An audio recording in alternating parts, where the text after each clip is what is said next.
Je suis très heureux de vous accueillir encore une fois à cette émission de télévision, Les Actualités prophétiques. Bien, nous sommes en train d'étudier le dernier livre de la Bible, le livre de l'Apocalypse, et particulièrement les prophéties de la fin. Et on est en train de parler du moment de l'enlèvement des croyants qui est prophétisé dans la parole du Seigneur. Et comme Paul l'appelle, c'est notre bienheureuse espérance d'un jour d'entendre ce son de la trompette et d'être changé dans un instant, dans un clin d'œil et monter dans les airs à la rencontre du Seigneur Jésus-Christ. On est en train d'examiner le moment, le temps de cet enlèvement-là. Et comme on a expliqué précédemment, il y a différentes prises de position, différentes interprétations selon les dénominations, selon les prédicateurs. Et fondamentalement, il y a trois positions principales. Certains disent que cet événement va arriver avant les 7 années de tribulation. D'autres disent que ça va se produire en plein milieu, 3 ans et demi après la signature de ce traité-là qui marque cette période de 7 années de tribulation. D'autres encore disent non, c'est après les 7 années que l'enlèvement aura lieu. Puis, bien sûr, tu as un groupe qui ne croit pas tout simplement à l'enlèvement des croyants, qui disent, par exemple, que tout a déjà été accompli en l'an 70 et qu'il n'y a plus de prophéties à accomplir concernant le retour du Seigneur Jésus-Christ. Bien, pour bien comprendre, je pense que c'est préférable de procéder par élimination. Ça va être plus simple comme ça. Tout d'abord, ceux qui ont la position que l'enlèvement a lieu après les 7 années de tribulation, bien, on ne voit pas beaucoup d'intérêt dans cette prise de position-là, parce que si on a passé les 7 années de tribulation ici, ça ne donne pas grand-chose d'être enlevé pour revenir tout de suite, parce que ceux qui préconisent cette position-là nous disent qu'en réalité, on fait juste un virage en U. Les 7 années de tribulation sont terminées, le Seigneur revient, et puis on fait juste le rencontrer dans les airs, et on revient tout de suite à Jérusalem, sur le sommet de la montagne des Oliviers. Alors, je me dis, c'est vraiment pas une bienheureuse espérance à ce moment-là. Puis, de toute façon, c'est vraiment pas possible pour plusieurs raisons. Par exemple, il n'y a aucun verset dans les Écritures pour encourager l'Église qui devait traverser les 7 années de tribulation. Il n'y a aucun verset qui parle même de l'Église. À partir du 4e chapitre du livre de l'Apocalypse, et vous vous souvenez, on a dit que ça, c'est le début de la 3e partie du livre, et ce sont les choses qui doivent arriver après l'histoire de l'Église. Bien, le mot « Église » n'apparaît plus à partir du 4e chapitre jusqu'à la fin, le 22e chapitre. Puis de toute façon, si on s'en réfère au calendrier de Dieu qu'on a étudié dans les émissions précédentes, il y a ce fameux principe des prémices de chaque moisson qui vraiment confirme que c'est impossible pour l'Église de traverser les 7 années de tribulation parce qu'elle fait partie, bien sûr, des prémices. L'autre position, au milieu, après 3 ans et demi, après la signature de ce traité-là de 7 ans, plusieurs personnes pensent que l'Église ou les croyants seront enlevés au milieu de cette période des 7 années de tribulation. Et habituellement, ceux qui penchent pour cette position-là sont appuyés sur ce verset-là qui se trouve dans 1 Corinthiens, 15e chapitre, versets 51 et 52, alors que Paul a déclaré ceci: « Voici, je vous dis un mystère, nous ne mourrons pas tous, mais tous nous serons changés en un instant, en un clin d'œil, à la dernière trompette. » Et ils vont identifier la dernière trompette avec la 7e trompette qui arrive justement au milieu des 7 années de tribulation, dans la séquence des jugements qui vont tomber sur cette planète. Parce que dans le livre de l'Apocalypse, après le moment où Jean est ravi au ciel, comme on a étudié dans le 4e chapitre, il y a le 5e chapitre où on a cette grande cérémonie-là du livre scellé de 7 sceaux qui est pris dans la main de l'agneau de Dieu, le Seigneur Jésus-Christ. Il va briser le premier sceau. Et lorsque le premier sceau est brisé, c'est le début des jugements de la colère de Dieu qui s'abat sur la planète, jusqu'au 7e sceau. Mais lorsque le 7e sceau est brisé, ça donne naissance à 7 trompettes, 7 coups de trompette qui sont d'autres jugements de Dieu. Et à la 7e trompette, ça donne suite à 7 coupes qui sont les 7 dernières coupes des jugements de Dieu. Alors vous avez 3 séquences de jugements, les 7 sceaux, les 7 trompettes et les 7 coupes. Et ceux qui disent, bon, l'enlèvement va avoir lieu au milieu des 7 années de tribulation, c'est à peu près le seul verset sur lequel ils peuvent s'appuyer, lorsque Paul dit, c'est au son de la dernière trompette que nous serons enlevés. Et évidemment, comme je dis, ils vont identifier la dernière trompette avec la 7e trompette des jugements de Dieu. Mais comme je viens de vous le dire, c'est loin d'être un son joyeux. Le son de la 7e trompette, c'est un jugement. Et comme on va le voir dans quelques instants, non seulement c'est un jugement, mais c'est un malheur particulier qui est annoncé pour, malheureusement, les habitants de la terre à ce moment-là. Alors, on va éliminer cette prise de position-là basée sur ce verset-là, parce que définitivement, la dernière trompette dont il est question ici, que Paul parle, n'est définitivement pas la 7e trompette des jugements de Dieu.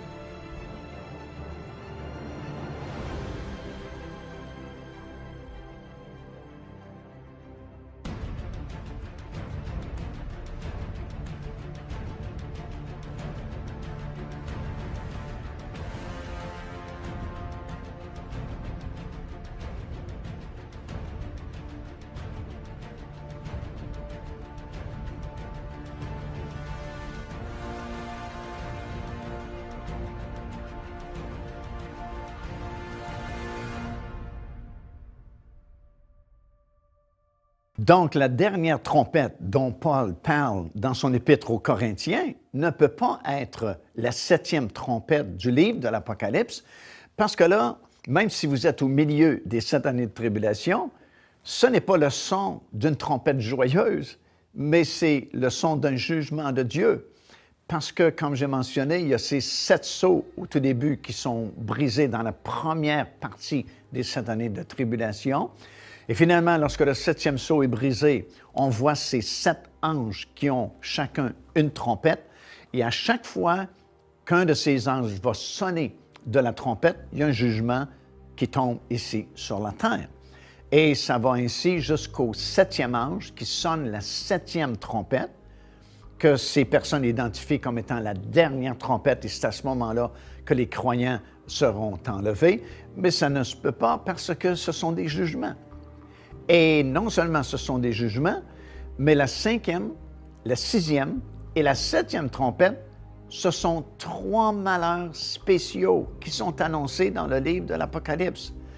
En effet, juste avant le son du 5e ange, 6e ange et 7e ange, il y a un avertissement qui dit 3 fois « malheur, malheur, malheur » aux habitants de la terre à cause du son de ces 3 dernières trompettes, la 5e, la 6e et la 7e, qui sont donc 3 malheurs spéciaux. Alors la 7e, loin d'être le son joyeux qui marque l'enlèvement des croyants, ça marque plutôt l'annonce d'un 3e malheur, d'une série de 3 malheurs spéciaux qui vont s'abattre à cette époque-là sur la terre.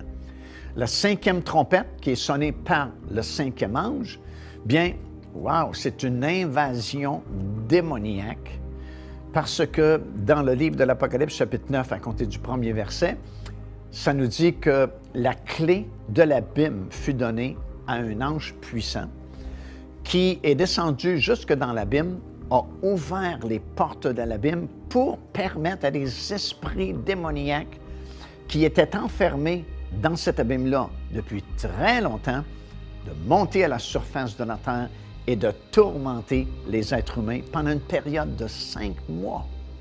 Alors ça, c'est le 5e ange, et c'est le premier malheur d'une série de 3 malheurs. Vous savez, ces anges-là, certains anges sont encore retenus captifs dans cet abîme. L'abîme, c'est le séjour des morts, mais c'est une partie du séjour des morts plus profonde, parce qu'il y a des profondeurs dans le séjour des morts, comme ça nous dit dans la parole de Dieu.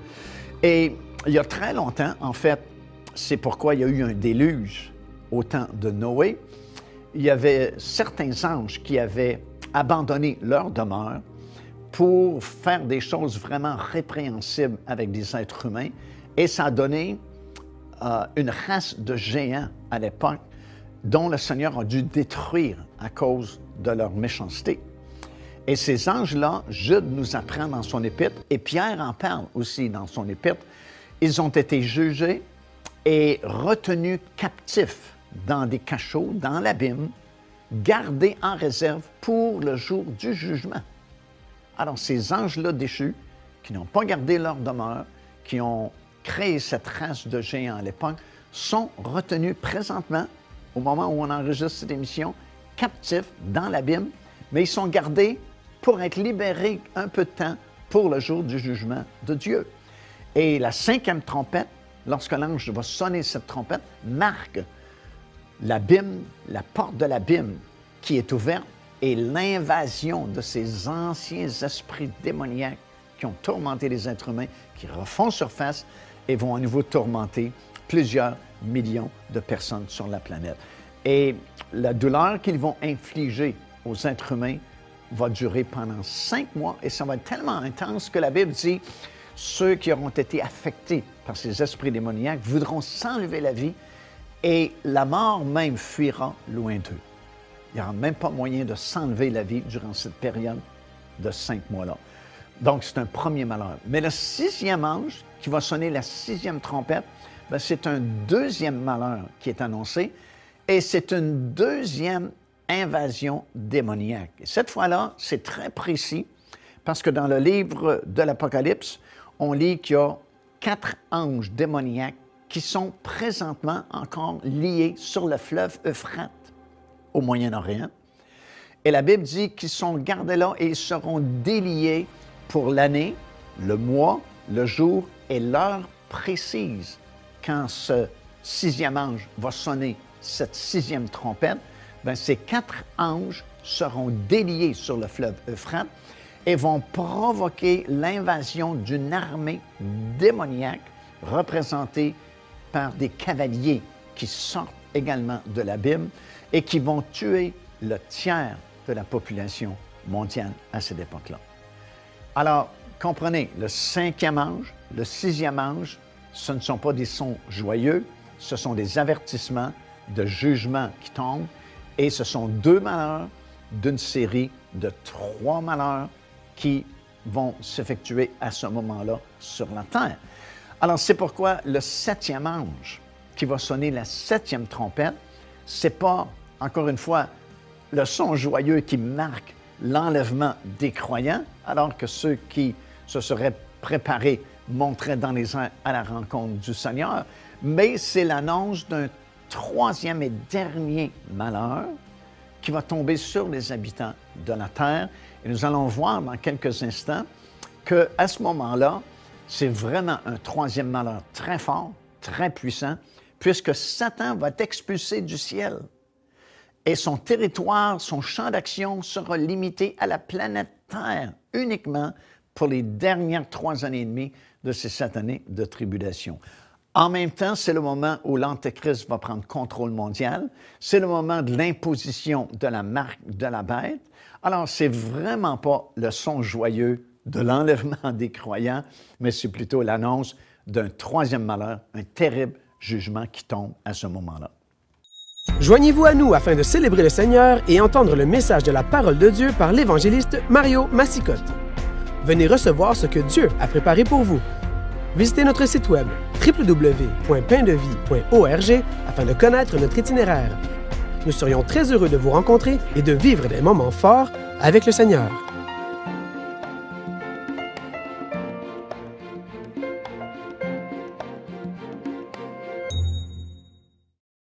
Alors, on est en train de voir et de comprendre ensemble que cette dernière trompette dont Paul parlait aux Corinthiens dans 1 Corinthiens chapitre 15, versets 51-52, disant que nous serons tous changés dans un instant, dans un clin d'œil, au son de la dernière trompette, ne peut pas être la 7e trompette du livre de l'Apocalypse, comme certaines personnes enseignent, parce que cette 7e trompette, c'est une annonce d'un jugement qui tombe sur les habitants de la terre.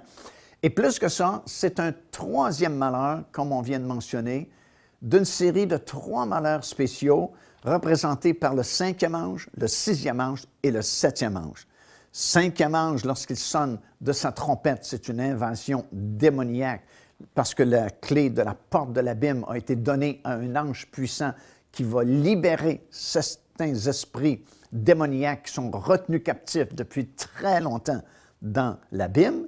Le sixième ange, lorsqu'il sonne de son instrument, il y a un autre jugement, c'est une autre invasion démoniaque. Cette fois-là, il y a 4 anges qui étaient liés sur l'Euphrate, qui sont libérés pour un peu de temps et qui vont permettre l'invasion d'une autre armée démoniaque qui vont tuer beaucoup de personnes sur la planète. Puis il y a l'annonce de ce troisième malheur. L'ange dit, voilà, le deuxième malheur est passé, voici venir le troisième et dernier malheur d'une série de 3 malheurs qui va se produire au moment même où le 7e ange va sonner de sa trompette. Alors la 7e trompette ne peut pas représenter l'enlèvement des croyants parce que c'est à peu près, on est au milieu de toute façon des 7 années de tribulation, bien sûr, mais c'est à ce moment-là, au moment où l'ange sonne de sa trompette, qu'il y a une guerre dans le ciel. C'est bien le dernier endroit où on penserait avoir une guerre. Mais il y a une guerre dans le ciel parce que, actuellement, la puissance de l'air est plus ou moins remplie par ces esprits démoniaques et Satan lui-même a accès à la puissance de l'air. D'ailleurs, il est appelé dans la Bible le prince de la puissance de l'air. Et il y a une guerre dans le ciel avec Michel, c'est toujours Michel le combattant. On sait que Gabriel, c'est un peu l'annonceur maison, celui qui fait les annonces.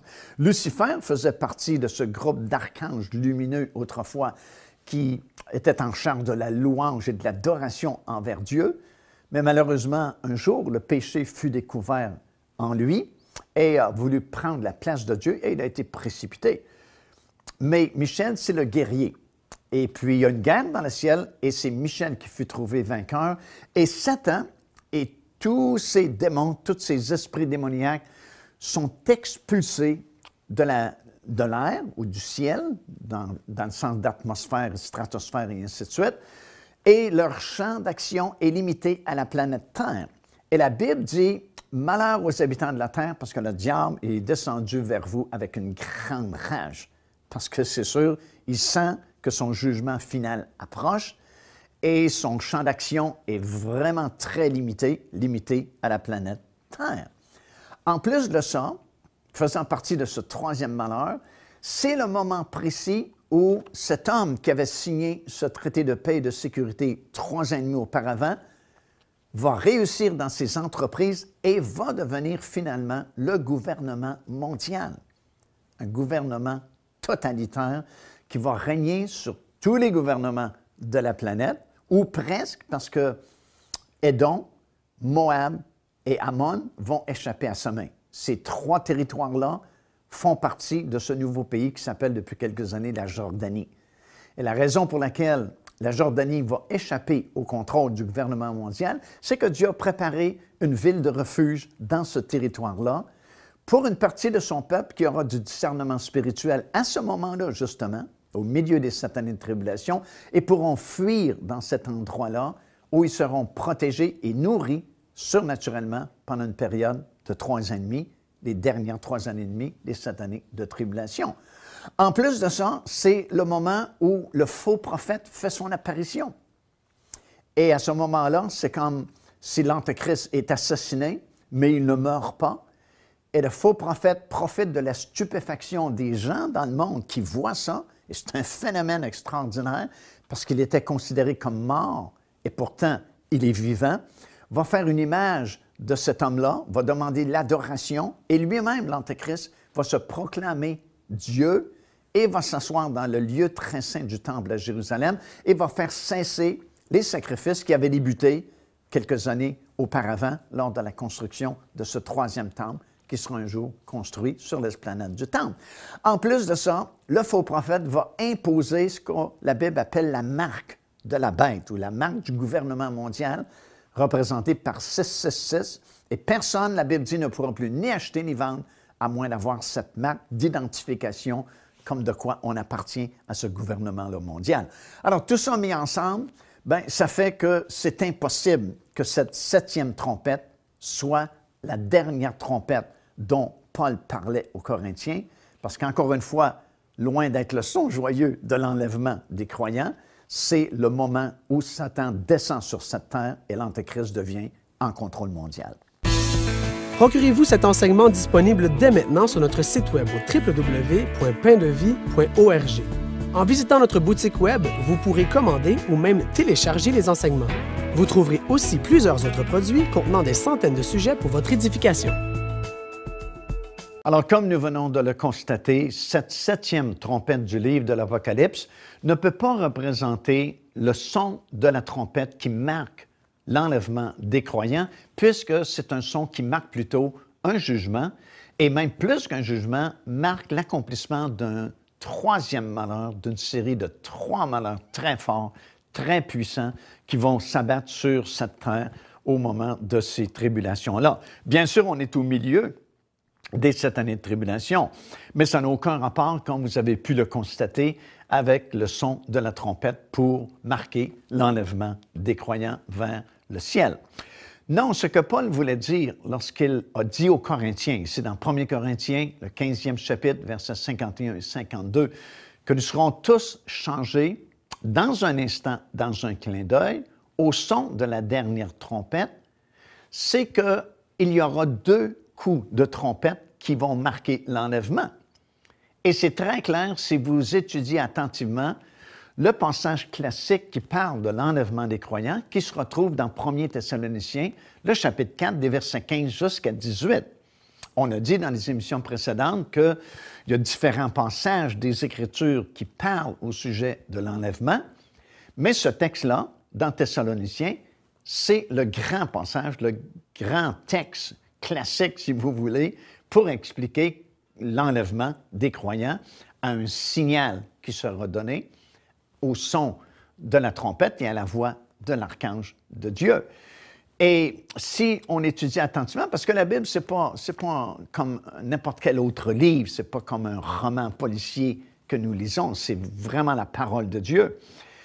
Et chaque mot est vraiment très important parce que, évidemment, pour nous expliquer tout ce que Dieu voulait nous expliquer, ça aurait pris des tonnes et des tonnes et des tonnes de volumes, puisque Jean lui-même va dire, s'il fallait écrire uniquement ce que Jésus a fait pendant ces 3 années de ministère, il va dire, je ne pense pas que le monde entier soit assez grand pour contenir tous les livres qu'on devrait écrire pour seulement 3 années d'activité. Alors imaginez la grande révélation de Dieu sur tellement de sujets, ça nous aurait pris un univers pour contenir tous les livres à chacun d'entre nous. Non, ce que le Seigneur a fait, c'est qu'il a compressé des milliers de révélations dans un seul livre qu'on appelle la Bible, qui est composé finalement de 66 livres, mais qui forme un seul volume. Mais c'est vraiment concentré. Et le Seigneur a dit, si quelqu'un m'aime, ben, il va s'intéresser à ma parole, et puis là, je vais lui donner les révélations contenues dans cette parole-là. Ce qui veut dire que chaque mot que vous retrouvez dans la Bible occupe la place de peut-être 50, 100, 150 autres mots qui auraient pu être là. Alors, si ce mot-là est là, c'est qu'il est très important. Donc, ce n'est pas suffisant de simplement lire la parole de Dieu, mais nous devons vraiment la méditer, vraiment prendre le temps d'examiner les Écritures, parce que souvent, c'est des petits détails qui nous échappent qui vont faire la différence. Par exemple, ici, dans 1 Thessaloniciens, chapitre 4, versets 15 jusqu'à 18, le grand passage classique qui parle au sujet de l'enlèvement de l'Église, si vous l'étudiez attentivement, vous allez remarquer qu'il est question de 2 groupes.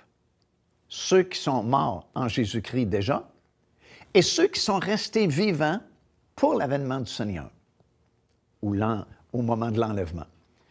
Et les 2, si vous étudiez bien le texte, il est mentionné que les 2 sont changés au son d'une trompette. Alors, il devient évident qu'il y aura 2 coups de trompette. Un premier coup de trompette pour ceux qui sont déjà morts en Jésus-Christ, vont revenir à la vie, seront ressuscités, et un deuxième coup de trompette pour ceux qui sont restés vivants à cette époque-là, dans cette génération-là. Alors, les 2 sont enlevés au coup d'une trompette, mais ça ne peut pas être le même coup puisque les 2 ne sont pas enlevés ou les deux ne sont pas changés au même moment, puisqu'il y a peut-être 1 seconde, peut-être 2 secondes, je ne sais pas, mais il y a un décalage entre les deux, parce que Paul dit « premièrement ». Et en plus, il dit « nous ne devancerons pas ceux qui sont morts, mais ils vont ressusciter premièrement ». Et il ajoute « ensuite, nous les vivants, nous serons tous changés dans un instant, dans un clin d'œil, au son de la dernière trompette de cette série-là de 2 coups de trompette. » Alors, dans Corinthiens, 1 Corinthiens chapitre 15, versets 51 et 52, là où Paul parle de la dernière trompette, il fait référence à ceux qui sont vivants. Il dit « nous, les vivants, nous serons tous changés dans un instant, dans un clin d'œil, au son du 2e coup de trompette, qui est le dernier coup de trompette dans cette séquence-là. » Alors, un premier coup de trompette pour ceux qui sont déjà morts dans le Seigneur Jésus-Christ, qui reviennent à la vie, sont ressuscités. Un 2e coup de trompette et dernier qui va suivre pour nous qui seront restés vivants à cette époque-là, dans cette génération-là. Et ensemble, nous allons monter dans les airs à la rencontre du Seigneur. Alors, ça règle la question de façon définitive.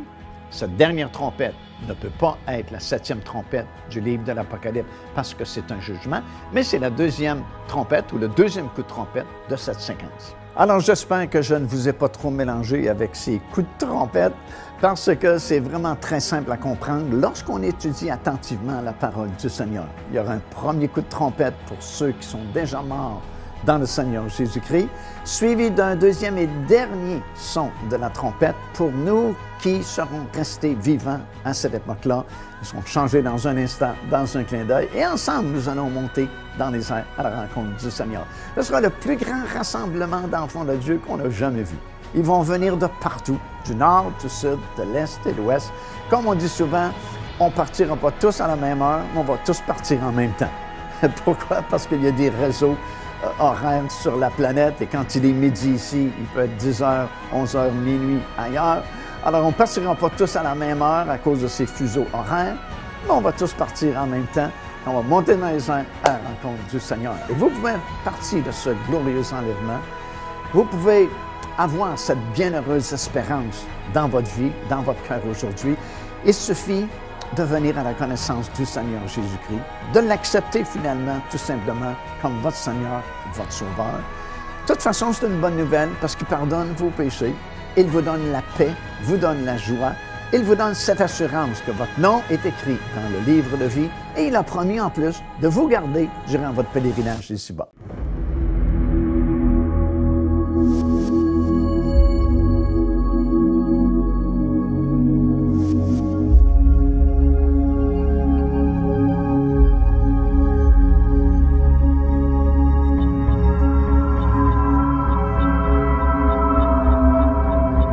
Le royaume des cieux arrive.